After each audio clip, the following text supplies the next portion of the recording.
learners, welcome to the another session of environmental impact assessment. In this, today we are going to discuss about noise impact analysis, noise prediction and also rating methods. So we have to recapitulate what we have learnt. So in the last session, we have learnt about economic impact assessment, which are a specific form of analysis techniques which calculate direct, that is a direct effects, that is a direct, that means to the operational characteristics of the firms or institutions that we have studying directly. And also we have learnt about indirect measures, that is the value of additional economic demands that the direct firms or institutions that place on supplying industries in the region.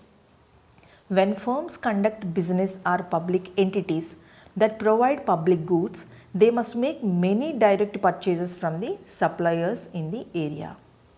And also we have learnt about induced benefits from projects when workers in the direct and indirect industries spend their earnings on goods and services in that region. So induced effects that can also be called as household effects. And total economic effects are the sum of the direct, indirect and induced effects. So they all are the transactions and which are attributable either directly or indirectly to the activities that we are measuring. So key to economic impact assessment is the consideration of the multiplier effects which are born out of these projects, especially relating to employment and expenditure. So economic impact assessment assumes that the employment will increase as an outcome of a project without any wage or price effects. With this recapitulation, dear learner, today we are going to discuss about noise impact analysis, predicting and rating methods. We all know that noise is defined as unwanted sound, but the definition is very subjective because the fact that one person's sound may be another man's noise. In simple words, I would like to put forward that wrong sound in the wrong place at the wrong time. So physically there is no distinction between sound and noise. Sound is a sensory perception that is evoked by physiological process in the auditory brain. The complex pattern of sound waves is perceptually classified as gestalts and also termed as noise, music, speech, like that. So the sound pressure level is a measure of the air vibrations that make up sound. So that sound pressure level, that means there is a pressure associated with the sound. That indicates how much greater the measured sound is than this threshold of hearing, because the human ear can detect a wide range of sound pressure levels 10 to 102 pascals. So they are measured on a logarithmic scale with units of decibels. We can symbolize that dB. So the sound pressure levels of most noise definitely vary with time. So the consequence is, in calculating some measures of noise, the instantaneous pressure of fluctuations must be integrated over some time interval. Meteorological and ground effects are particularly important when predicting noise over long distances. In such conditions, consideration should be given to whether the appropriate prediction is for typical or we can say that acoustically neutral meteorological conditions, long-term averages or specific case. So formulae for the effects on noise levels of such propagation can be found in standard text which are already documented. To approximate the integration time of our hearing system, sound pressure meters have a standard fast response time which corresponds to a time constant, that is 0.125 seconds. So all measurements of sound pressure levels and their variation over time should be made using the fast response time to provide sound pressure measurements more representative of human hearing. So sound pressure meters, they may have some slow response time with a time constant of 1 second also, but its sole purpose is that one can more easily estimate the average value of rapidly fluctuating levels. Acoustic energy transmission, which is involved in this through a medium via a sound wave, is known as propagation of sound. We can say that sound is basically a sequence of pressure waves that propagates through compressible media like solid, water, or simple we can say that air. So in between two persons, one is communicating, the other is able to hear through the medium of air. So when sound propagates, medium refracts, attenuates or reflects the waves passing through them. So when medium is air, for example, transmission of sound from its source to the surrounding is done by pressure variations. So the unit of frequency is hertz, and it is also known as the number of vibrations per second of the air in which the sound is propagating. For tonal sounds, frequency is associated with the perception of pitch. For example, orchestra. Musicians, they will play orchestra. They will frequently tune the frequency of 440 Hertz. Most environmental sounds are made up of a complex mixture of many different frequencies. Sometimes they may or sometimes they may not have discrete frequency components which are superimposed on noise with a broad 22 frequency spectrum, that is a sound with a broad range of frequencies. So the audible frequency range is normally considered to range from 20 to 20,000 Hertz. Below 20 Hertz, we hear individual sound pulses rather than recognizable tones. So hearing sensitivity to higher frequencies definitely decreases with age and exposure to noise. So 20,000 Hertz represents an upper limit of audibility for younger listeners with unimpaired hearing. So our hearing systems are not equally sensitive to all sound frequencies, which has been given by the ISO in 1987A. So not all frequencies are perceived as being equally loud at the same sound pressure level, and when calculating overall environmental noise ratings, it is definitely necessary to consider sounds at some frequencies as more important than those of the other frequencies. So detailed frequency analysis are commonly performed with standard sets of octaves or otherwise 1/3 octave bandwidth filters.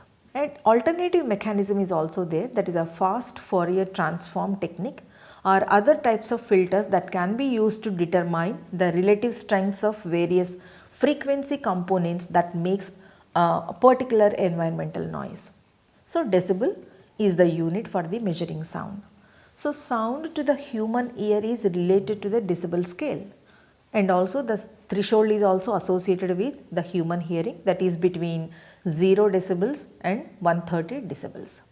So noise creates a physical pain on reaching the top of scale.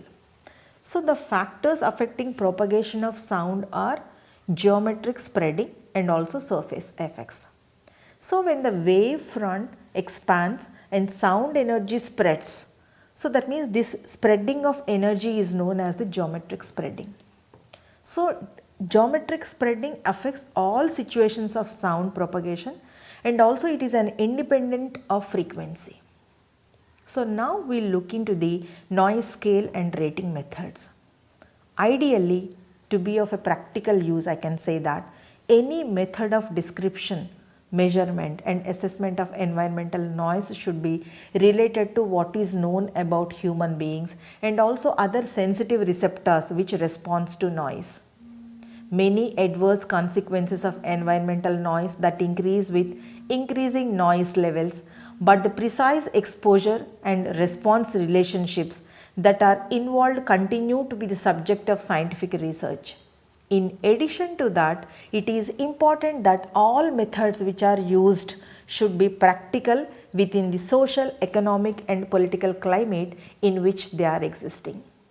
Now we have to understand what is meant by the noise rating. There are 4 rating methods were used by the Comair-Rotron, that is a company established in 1947 in Woodstock, New York by James, for the description of levels of noise, that is the PSIL. that stands for Preferred Speech Interference Level, and it is the first rating system used.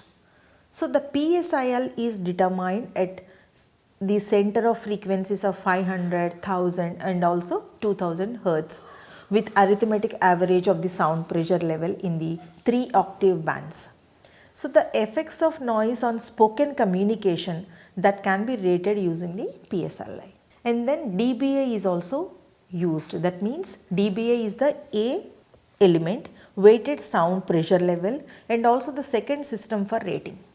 It is used to determine in the fulfillment with regulations like Occupational Safety and Health Act by the governmental agencies. So high and low frequency portions of audible spectrum that can be de-emphasized by a sound level meter which is equipped by a filtering system and can directly determine dBA. At a distance of 3 feet from the source, this measurement can be recorded.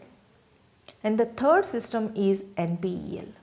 So there is a weighted sound power level reference to 1 picowatt and also expressed in bells. So it can be abbreviated as noise power emission level, which is adopted as a preferred unit of measurement by the Institute of Noise Control of Engineering. And the INCE, that is Institution of Noise Control Engineering, it recommended practice for measurement of noise that is emitted by air moving devices for computer and also business equipment.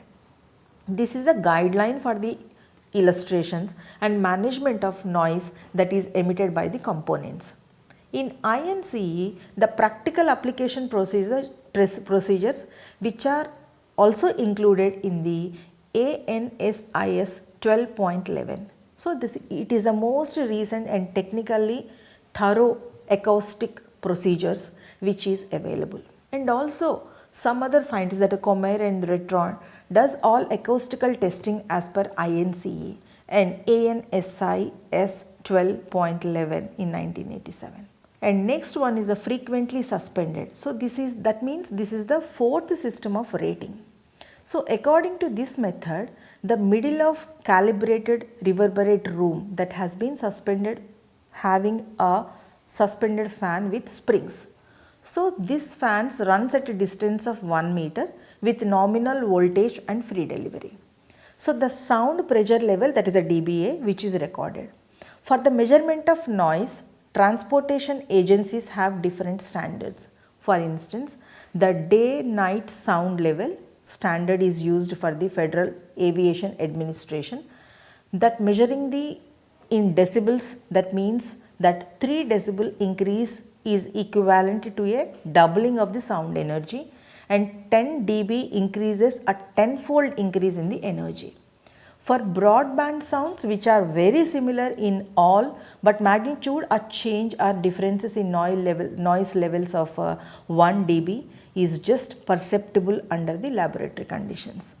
So the 3 dB is perceptible under the most normal conditions and a 10 dB is increase generally appears to be twice as loud. So these broad principles may not apply where the change in noise level is due to the introduction of a noise with different frequency and also temporal characterizations which compare to the sounds that makes up the existing noise elements. And next we will go through the instrumental methods of noise analysis. There are acoustic instruments are using, that means they are octave band analyzers or sound level meters, noise average meters or noise dose meters, recorders, that means magnetic tape, cassettes and pen, and also noise survey urban night time, a calm room and the buzzing sound of refrigerator, normal conversation at a distance of 1 meter and quiet office and the low voice sound interferes with conversation and also hair dryer noise, and faded noise meter, acoustic calibrator, sound scope meter and statistical analysis. They are also used to quantify and classify the physical properties of sound on the basis of physical parameters like duration and amplitude. So in some level meters A, B and C are the different weighting networks have to be adopted. Scales, that means other than A, which are rarely used as they do not provide a good opportunity or the good approximation to the human car frequency response. For the measurement and analysis of steady noise, the cheapest and simplest instrument is the noise survey meter. This combination of octave band analyzer and sound level meter that results into the sound scope meter. So the intermittent noise is measured by noise integrator giving an average or intermittent noise level when used in combination with a noise survey meter. So noise dose meter is used to automatically integrate the sound energy that is received with respect to the duration and intensity. If we will consider noise impact prediction, sound quality assessment like echo or reverberation or speech intelligibility and determination of acoustic construction requirements that can be done using the computational noise modeling. So a variety of acoustic software packages like CADNA, A and ENM for environmental and source noise prediction, and INM, that is the aircraft noise modeling they will be using, and also Odeon for the internal noise modeling of sound quality, speech intelligibility and also noise breakout. Dear learners, with this explanation I would like to conclude this session by so far we session by these many points, like generally some measurement should be undertaken unless there is a reason to believe that the existing levels will definitely change significantly before construction or completion. So even where significant changes are expected, measurement that is coupled with extrapolation should be considered as an appropriate method. However, in some cases it may be necessary or preferable to calculate the baseline noise levels rather than measuring them. So the prediction of noise for impact assessment that requires consideration of both the way sound travels from source to receptor and also analysis of the changing character of the noise during the various phases of the scheme to be assessed. So different predictions and prediction methods may be necessary during site preparation, construction, operation and also decommissioning. For example, when planning for surface mineral working or waste disposal sites, consideration is required to be given to site preparation and fixed plant noise, mobile plant noise or site restoration and vehicle movements.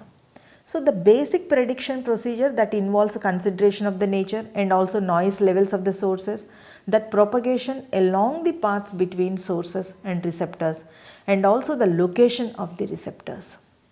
I think, learner, you must have enjoyed this session. In the next session, we will come up with the other analysis of the environmental impact analysis. Thank you.